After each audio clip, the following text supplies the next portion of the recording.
For most of this month, I have been taking you guys back through this month of the most hardest, difficult times in my life.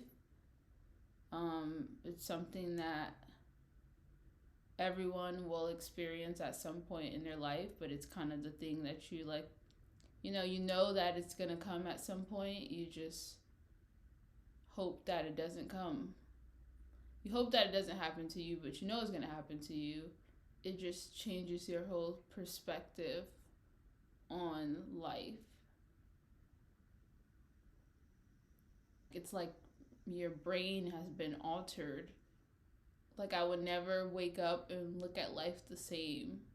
The last video I shared that I went to go see my grandma for the second time, who I've been talking to you guys about. If you haven't watched the video, then go back and watch my previous videos. But long story short, she's had leukemia and she had 2 transplants. Her body rejected both, and her doctor pretty much said that if the leukemia didn't get better, she would only have 6 to 8 months left to live. She just decided to turn the worst possible situation into something beautiful, and that's having a party for family, the most important, people in her life, and celebrating life together with the people that she loves. I'm just gonna share what happened afterwards and talk about how I handled it and am still handling it as this final closing to this time in my life that I decided to share. So the party was perfect. It was so beautiful. It was everything that I'm sure she could have imagined. So she had the party on June 24th. June 25th, she was exhausted, obviously. I think she gave her all of energy, everything she could, because she stayed up. She was up at she was awake and just interacting with everyone as much as she could. We were all shocked with how much energy and how she was able to stay up the whole time and be with everyone and socializing and all that. But when she got home, she was exhausted. Obviously, the day after, she slept throughout the whole day pretty much. And then Monday the 26th was the day of her doctor's appointment, which I know I was scared about, because I knew in my heart that was going to just determine a lot of things. That was the decision day, I guess. I don't know. She went to the hospital on the 26th. Her doctor was like, your levels are way too high. Your leukemia is growing at a dangerous rate, and so much so that you need to stay in the hospital. You can't go home in the state that you're in, which she knew, It was just crazy because I feel like she wasn't super open with me about the fact that it seems like this was the plan all along. She knew that, which is why maybe she wanted me to go out there. The whole point of this was she knew that trying to make it to this party without knowing that her leukemia was growing, because at this point they had tried everything that they could, and they had pretty much said that there was not much they could do. They could keep giving her chemo and trying to kill the leukemia cells, but the chemo was just deteriorating her, Every time she would get the chemo, she would not be able to eat, and eating is very important, for obvious reasons, to get your nutrition and have the energy. So, that caused her to lose a lot of weight, and on top of the leukemia making her tired, it was just a terrible cycle. So she didn't want to get any chemo, but everything else they had tried as far as the treatment for the leukemia her body was just rejecting it. So yeah, it sounded like her doctor and her knew that the goal was just to make this party. And she knew that after the party, she would have had to make a decision as to what she wanted to do. I remember going to one of her doctor's appointments a few days before the party, or the week of the party, the Monday, because her doctor's appointments were on Monday. The party was on the 24th, so she had a doctor's appointment on that 19th. And I remember hearing her doctor, I was just in the room, just listening, but her doctor was pretty much saying, you're going to have to make a decision. They were just talking in a way that it would seem like they are on the same page and they've have already talked about whatever. But I kind of felt like an outlier because I didn't know a lot of these things, but they were just saying stuff that was jarring, like, you know, being in hospice and or going to the hospital and there's not, you know, we tried everything and we're gonna make it, and just using all these words, and I'm just like listening and kind of freaking out because in my head I'm like, the decision was she was gonna see if she could be in hospice or get treatment still at the hospital. And when I say treatment, it's pretty much the same treatment she's been getting because, like I said, there was like not much stuff that they've already, you know, tried everything. I mean, the 26th, when we went to go see her in the hospital, she wasn't doing well. Like, they were saying how the leukemia is going to start spreading to her, like, brain. And the 27th, when we went to the hospital, it was just not good. She wasn't good. You could just tell the leukemia was taking over her. And also, she was still not eating much around this time. She didn't have that big of an appetite. But we kept, like, you know, we would always, like, say, like, you have to eat something. You have to eat something. So one of her favorite places to eat, and what she introduced me to, was Blaze Pizza. And, you know, we were like, okay. And when I say we, I was at the hospital with her. Her boyfriend was at the hospital. And then my boyfriend was there because he had came to visit. And he was still there. I think that was like his second to last day there before he was about to leave. But it was just us three there with my grandma at the hospital. And then we're like trying to figure out what stuff that she can eat or she wants to eat, you know, because she was just so out of it. You know, we could tell, but we're all trying to just be like, obviously, like, positive and hopeful. And like, what about your favorite place, Blaze, you know? And she just, I think I could just tell she was just like, yeah, just to like, you just say it even though she wasn't feeling like eating. We're like, okay, what do you want on the pizza? And she loves the place so much, she has an app on her phone. She had her phone and she was trying to like input stuff on the app. Like, you know, input what she wanted on the pizza. And like, she couldn't even like type. Like, she kept like trying to do it, but the phone kept falling. She couldn't like have a grip. It was just so hard. It was just so hard to watch. It was just like that disconnect, like that. The leukemia was just really, really, yeah.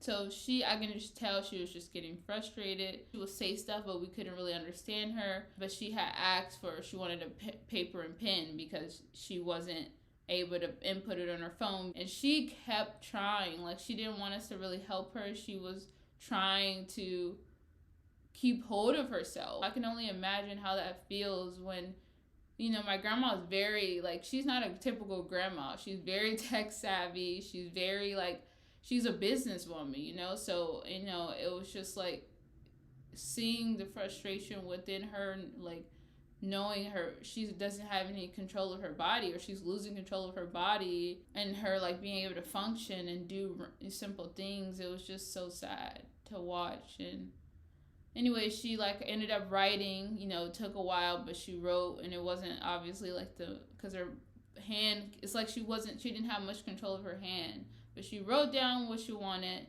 and then they went to go get it, and then when they got back, you know, she, like, took one bite and she couldn't eat it. Like, she couldn't. So, okay, so I was editing the video and I realized I forgot two things. So, one really important thing was when they were gone, when they were away to get pizza, there was this one moment that really, like, just made me in awe of my grandma. So a nurse had came in when they were away, and I think, was it the nurse wanted to give her like a little bath or something like that, or wanted to like give her like certain like wipes that was kind of similar to you getting a bath. So yeah, I think the nurse ended up giving her a bath, and then the nurse ended up changing her sheets.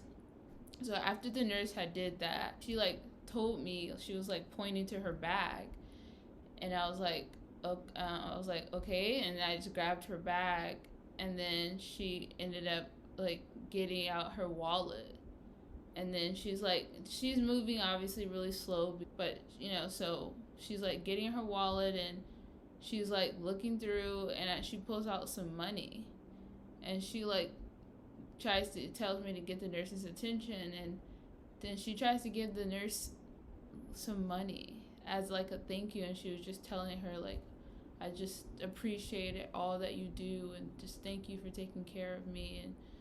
And the nurse is like, I can't accept this, not in a mean way, but she was like, thank you so much, but she's like, I can't accept that, like, I mean, she was just like, thank you.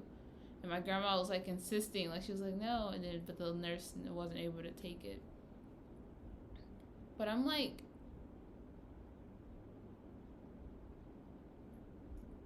I, I it took my grandma so long to look through her purse, find the wallet, then even like getting the money, because as I said, that she was like, the leukemia was spreading, and was obviously spreading to her brain, because she was just like, she wasn't able to do stuff, and she moved like really slow, and it was just hard for her to concentrate and a lot of stuff. So the fact that she spent so much time, and she really was determined to like give the nurse money to show her appreciation, I was just in awe of that moment. And I was just like, man, my grandma, my grandma is just that type of person. Like, she, gives money to the homeless and anybody in need. She's always trying to help out. I just couldn't believe that. I mean, like I said, I just sat there like looking at her like for so long, like trying to get the money, and she wanted to do it, she didn't act. But yeah, so that was just a crazy moment. I was just like, man, like, how amazing of a heart of a person to, that knows that their life is ending, and they're still just so concerned and caring for others. Fast forward to later that night, she was just not doing good. She was just not doing good. Like, it was just getting worse. It was just getting worse. And then I felt really sad seeing her like that, because I knew that she was just tired. But I also know my grandma fought more for her family and the people that she loved. But she knew that she was tired. And I knew deep down she just wanted a break. She just didn't want to have to go through that anymore, And, it was hard, because one part of me is like the selfish part of me. It's like, yeah, I wanted her to keep fighting, and I wanted her to try to push through or whatever. But the other part of me who just knows, the other part of me, the unselfish part of me is like, I know that you're tired, and just, you don't have to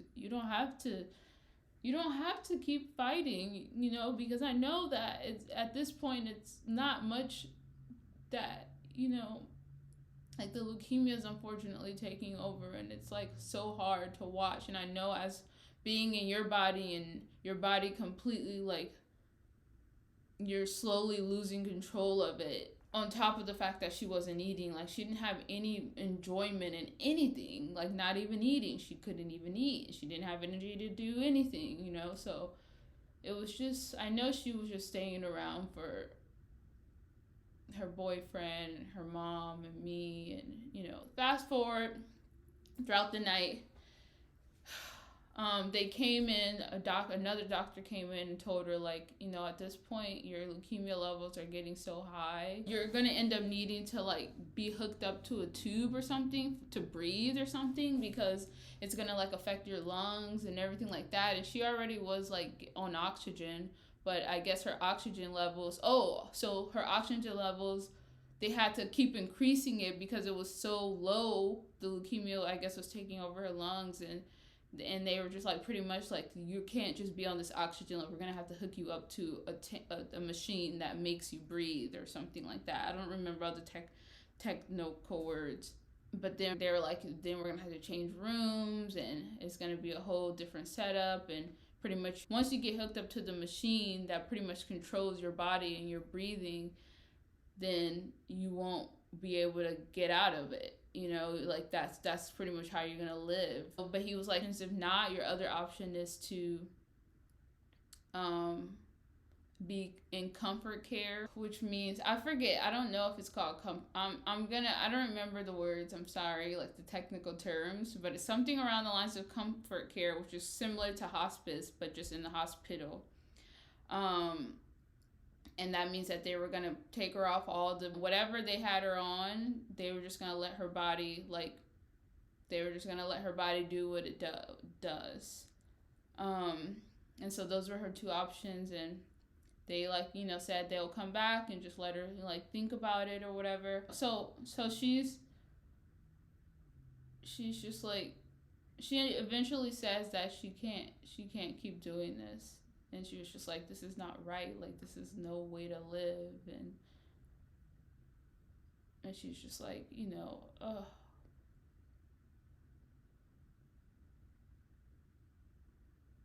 And she's just, you know, I remember her saying this thing and it just broke me. And she was just like, I don't want anyone to think that I gave up. And she just kept saying that. She was like, I don't want anyone to think that I gave up. And we're all like, no, like, you know, like, that's of course, like, we're like, no, like, don't think that way. We don't think that. We know you're tired. And she was just, and then, you know, we obviously reassured her that that wasn't going to be the case. And you know, I just remember when she decided that she wanted to just do the comfort care, feeling, like I said, that part of me, like, torn, because one part of me was sad for obvious reasons, but a big part of me was so, like, proud of her for finally doing what she wanted, and I knew she wanted for the longest, and to be in peace. So I was just so happy for her when she said that, because it was hard watching her just be miserable and be in pain and just not being able to live a happy life and just stay just because of everyone else, even though her body was eventually it was doing what it was doing, you know? And I just felt the relief from her. Oh my gosh. When she said that, when she made that decision. So fast forward, without going into too much detail, we, you know, the doctors came. She told the doctor that she wanted to get, you know, in-home care. They took her off all the machines, and they just made her comfortable. And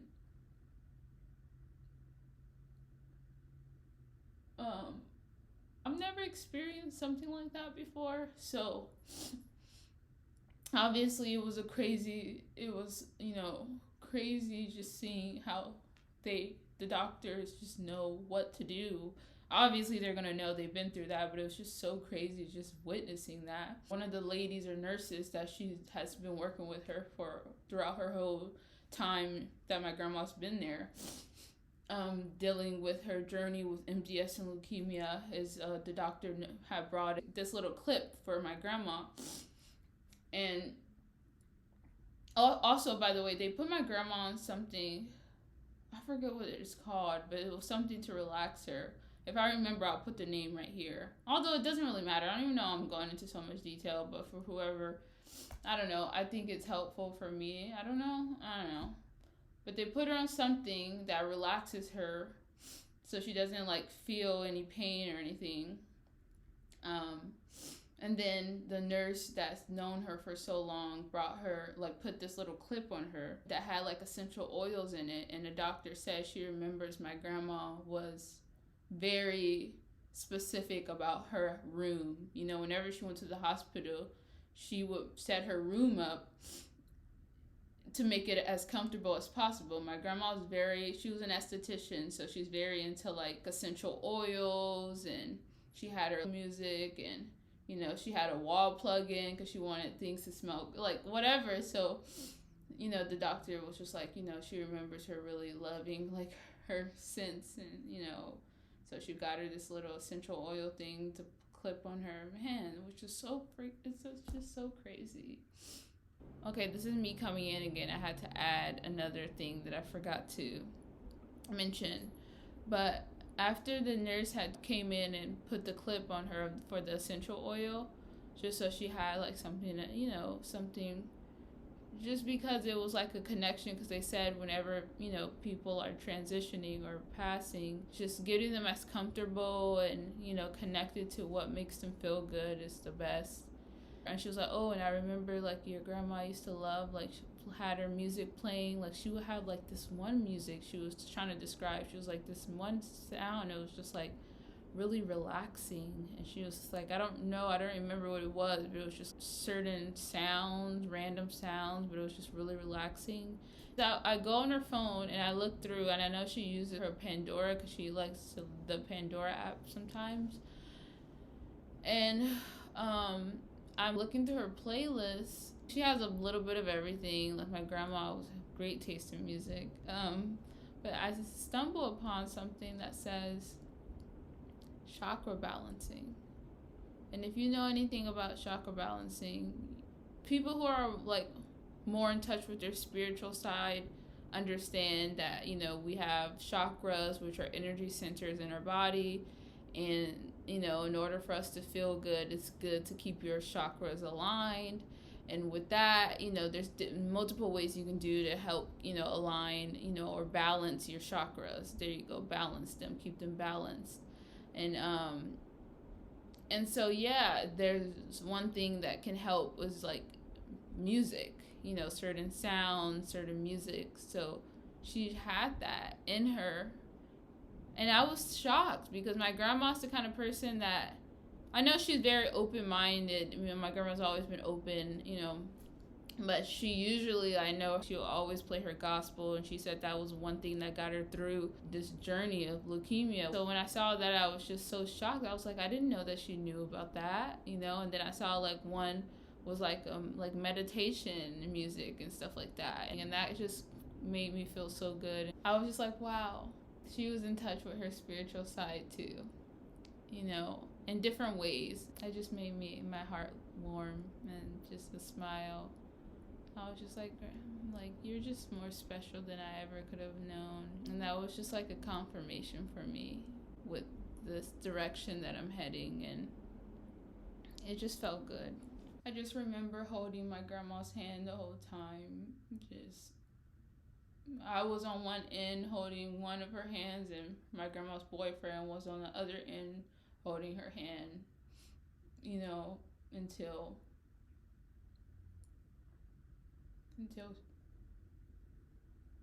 she passed. And it was one of the craziest things to witness.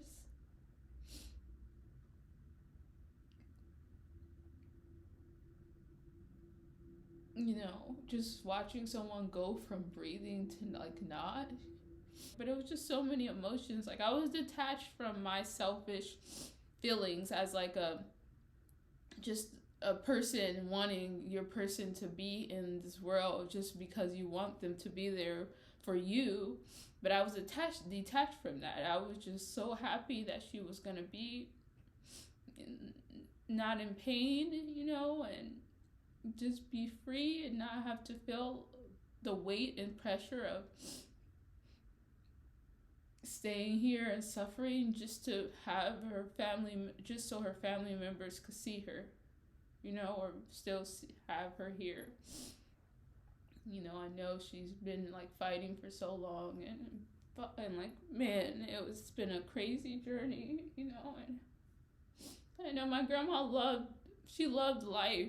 She loved helping people. She loved having fun. My grandma was a Libra.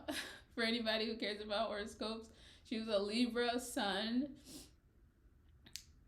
She was a Libra sun, a Virgo moon, and a Gemini rising. So my grandma loved to talk. She gave great love socializing, communicating with people.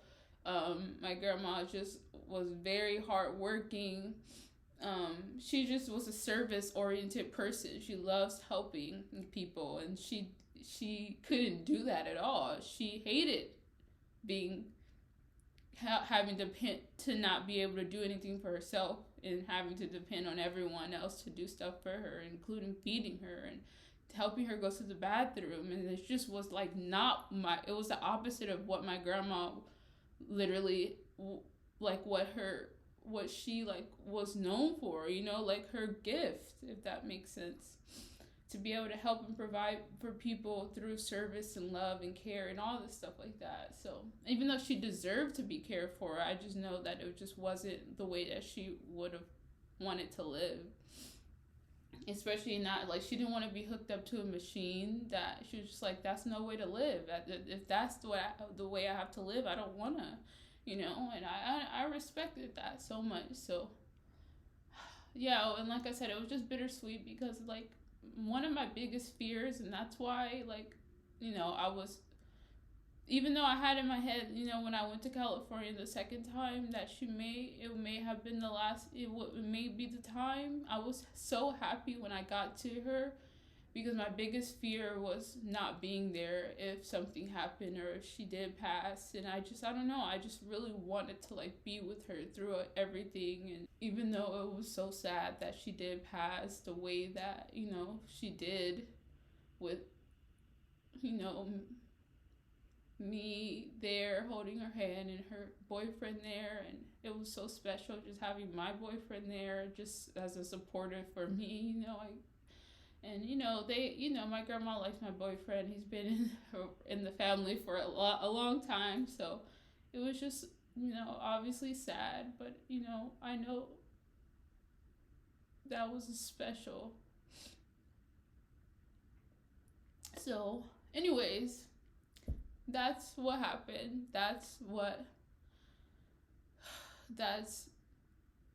I experienced my first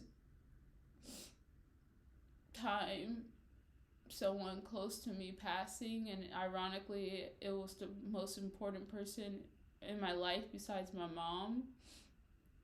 You know, that was my favorite person. She was my number one supporter through JessCreationss. She was, you know, everything. Just everything. So, how have I been dealing with grief? Because it's been like a couple months later, and, you know, it's been an interesting thing. Grief is so interesting because after, I mean, we're not even going to get into what happened after she passed. You know, I mean, the fact of how when a person passed, you don't even have time to even, like, grieve after that moment, because you have to, you know, the whole funeral thing and everything that comes after that. It's just a lot. But thankfully, my grandma, her being a freaking Virgo moon, made sure, like, she was planned. She had her whole everything planned out. For the most part, she, like, planned everything. So, and she would tell me that too before she passed. She would, you know, talk to me about how she wanted everything. Her boyfriend, after she passed, ends up letting me know that she left a note behind. She had wrote a note for her, I think it was for me, my mom, which is her daughter, her mom, my grandma's mom, and my grandma's boyfriend. She left a letter for each one of us that was supposed to be given to us, you know, after she passed, which is like, who does that? You know, that was just kind of crazy to think, like, you know, I still haven't opened that yet. I think I'm going to wait to open that on her birthday, which is September 29th. It's just been hard. Grieving process, I mean, I ended up staying in California a month after she passed. I had to help out with, you know, the funeral, and I ended up creating, like, I designed the obituary, which I really wanted to do, obviously, with my grandma, make it special. So I designed that, and then I created a video that was played on the funeral. And that process was so much, but everything ended up working out beautifully. I mean, as far as the funeral It was tough, but I was in California for a total of over a month, almost like maybe a month and a half, maybe I think. And then I went home, and it was just weird being back home. And yeah, just dealing with grief. I don't know. I've just been giving myself time as far as grieving. If I'm sad or if I feel I want to cry, I just cry. And it is it is a thing as far as grief. I heard like you just kind of like have moments where you just randomly get emotional because you'll the person pops up in your mind, or you see something, or you hear, or you smell something that reminds you of the person, and it just makes you cry. So I just have been just the biggest just emotional mess, which I don't like because I don't really like feelings or crying. I know they're important, so I've just been trying to allow myself to release whatever that comes. And it's just a crazy concept. Like I thought of like getting a therapist or a grief counselor or something to help me navigate and understand. And because I know I'm also a type of person that like puts my emotions. I don't do this on purpose, I guess, but I naturally am like I'm not attached to my feelings naturally. I'm like a logical thing. So even with grief, instead of feeling it and letting myself feel, I'm like trying to figure it out. I'm trying to understand it. I like understand this feeling instead of just allowing myself to feel, which is very much an Aquarius thing. Okay, I can't help but I'm learning a lot about astrology, so I can't help but like be annoying with the astrology talk. But yeah, but I realized with grief, for you to get through that, you have to get comfortable in feeling and releasing whatever emotions. So I've been trying my best, but I do want to at some point maybe get some help, or talk to somebody who's educated in, or experienced with grief and stuff. So yeah, that's where I am right now. And I just wanted to kind of just leave this chapter, or like I said, if I can use this experience to, I don't know, help someone in some way, or I don't know, I just feel like I want to do something with this experience, because I know, like I said, at some point everyone's going to experience it, and it's going to be different for everyone. Yesterday I went live and I kind of gave an update about what's going to be happening on my channel, where everything's going to be going. Just watch my live. Watch my live video that I did yesterday. I'll link it in the description box below or something. And that'll catch you guys up to date about the direction of where my channel is going to be headed, and what I'm going to do, and what the content's gonna be, and everything like that. I am gonna take this is gonna be my last video for this month, because I need to go and do others. I just need to do some other stuff and plan and all that. I explain it more in my live video, so watch that if you want to know. But I guess this is just a closing video to the transformation series. And I say transformation because we all go through lives where we transition or transform in some way, and it's usually through difficult times, unfortunately.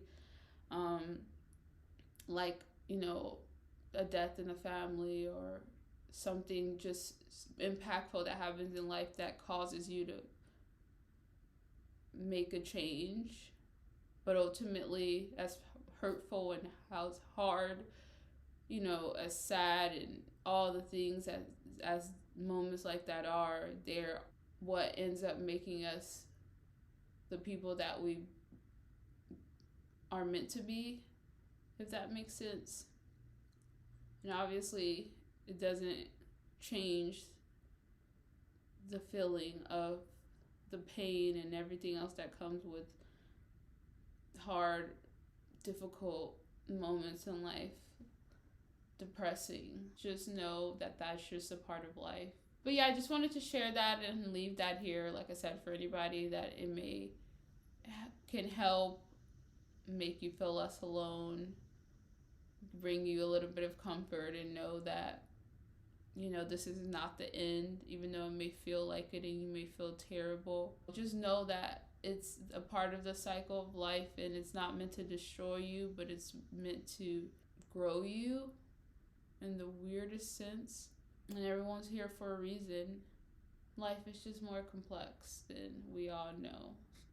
I know this is going to still take a while to get used to. I still, to this day, can't believe my grandma is actually gone. I really do still feel like deep down in me that I'm just, she's just away at a vacation for a while, and she's going to eventually call. I'm going to get a phone call. I'm going to see her picture on my phone, and this is going to just be this is all just like a terrible dream or nightmare.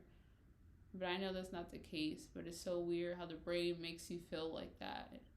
Going back to what I said in the beginning, how like when you experience loss, you just feel like you're just viewing the world from a different lens than people who haven't yet. And I just especially lost that from a person who's super, super close to you, who made a huge impact in your life. And my grandma, besides my mom, made me the person I am today. My grandma was the go-to person for a lot of I just enjoyed talking to her. I remember like whenever I would feel sad or anxious, I would always call her, and just hearing her voice just made me feel so much better. It was like her voice was therapeutic, was healing for me, and it's obviously weird not to have that. I've had moments where I just wanted to I'll think, oh, let me call her. Oh, I want to talk to her. And I'm like, oh, yeah, it's weird. It's an interesting process. But, I'll get through it. And, I feel like, I kept telling everybody, I feel like my world is a little, dimmer without her here, It's not as, fluorescent. The colors is not as bright. And I hope, I don't know if it's ever going to be as bright as it was with her here. But I know that I'll be okay. But okay, this has been a super long video. Everything else is going to be very happy. Probably not. This is the real reality of life, guys. You can't run from it. Because it's gonna happen to one of us. Okay, let me not. That sounds so. I'm sounding very. I don't want to scare anyone or anything. It's not scary. It's just your perspective. But anyways, I'll see you guys next month, and that next month will be the start to my new content that I'm so excited to put out. If you want to know an in-depth of what all that is gonna be, watch my live video that I posted yesterday. And in the meantime, you'll still see me posting. I'll be posting a lot of short form videos because I want to get better at posting short form videos. So it'll be a lot of repeats. Anyways, as I get caught up on my shorts, and maybe I'll post picture posts every now and then until but I'll be filming and editing, the content that I'm going to be releasing next month, so I can be ahead of the game, and just everything. So I'm sending all my love and healing to anyone who's going through either what I went through as far as losing someone that they loved and cared about, or anyone who's just going through a tough time in life. Sending you guys much love and healing and positivity and hope. Yeah.